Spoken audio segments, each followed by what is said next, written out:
If attacked by a mob of clowns, go for the juggler! This one I legit like. Yes, I do. I don't know if you don't get it. This is a medical joke, kinda. The only reason I know about it is because I read Tarzan as a kid. See, what Tarzan would do, Edgar Rice Burroughs never, ever once went to Africa. And the reason he didn't go to Africa is because the fiction he had in his head of Africa was of such a kind, he didn't want to ruin his fictional Tarzan world with apes having their own little language and Tarzan dropping out of trees on the backs of lions where he'd rip their jugular vein out from behind. Which, I mean, that is epic to read about. That's fun. I mean, who's got the cojones to write a book about a jungle man murdering lions with the other monkeys in the jungle? That's amazing. What a great book. The first Tarzan, great book. Actually, up to about number 7, they're all pretty good. And then after that, Edgar Rice Burroughs is like, hey, I need a paycheck. Tarzan and the underground men from the moon. Yeah! Son of Tarzan. I think that's where I got off the train, is Son of Tarzan. But they're surprisingly good books. And the first 3 in the Mars books are good, too. He's got like 9 of them. A Princess of Mars is all right, and then it just keeps going and going and going. But the jugular vein is where the majority of our blood's at around the neck. Now, I don't know, maybe the millennials will know. Maybe the Generation Z, I'm millennial. I'm not, I'm still drinking my coffee. Maybe the Generation Z will know what that means. But as far as I've been able to tell, modern audiences have the intellectual virtuosity of a cantaloupe made of rot and left in the sun until it explodes, which is to say, nothing's there.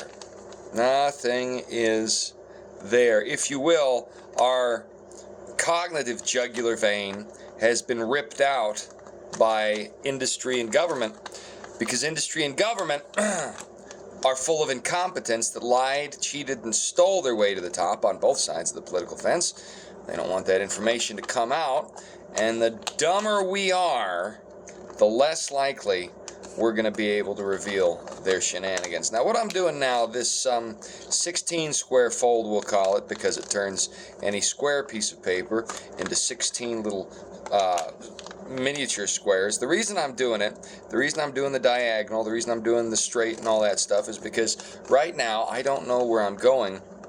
What I do know is when you give the paper this sort of texturing, later on as you try to fold, the paper will naturally conform to the stress points that have been applied along its surface. Accordingly, the end result is this. You are able to make more complex folds easier because the stress points have already laid a pathway there. It's kind of like muscle memory, but in this scenario, we're talking about paper.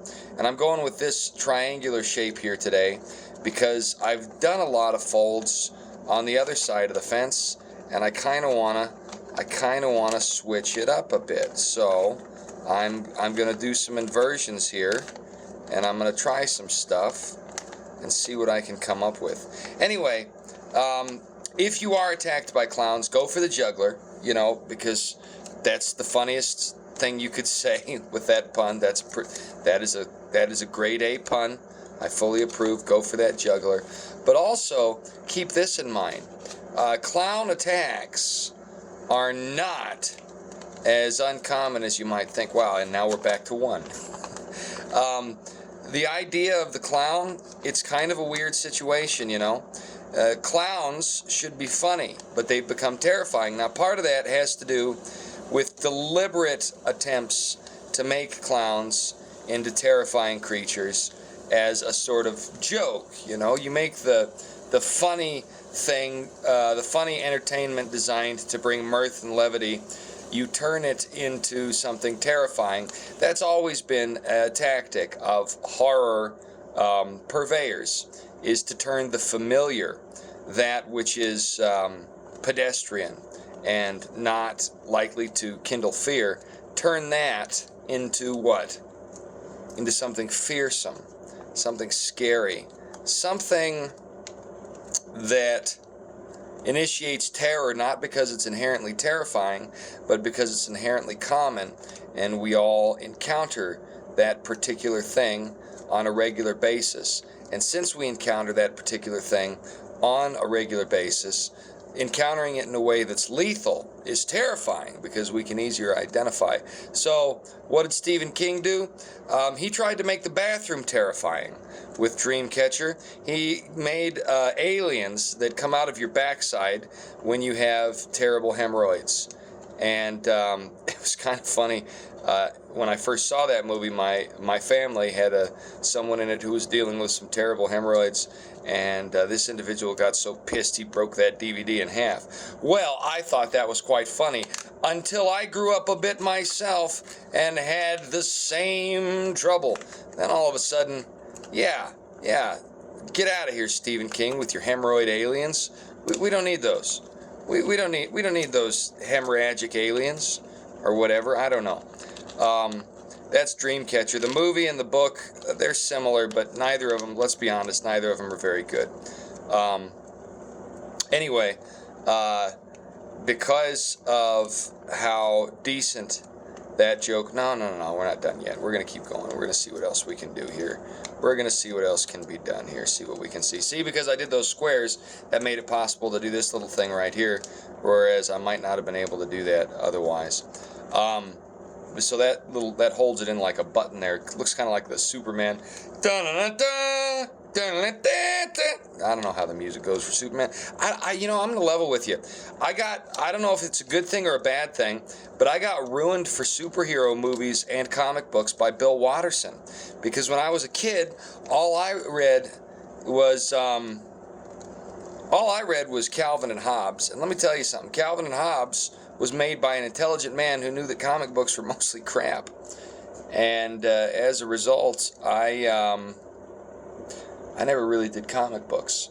This looks like the Superman symbol, and I got work to do. There wasn't a lot of NWO in here, except that clowns have been perverted deliberately by the same sort of folks that are pushing the NWO shenanigans.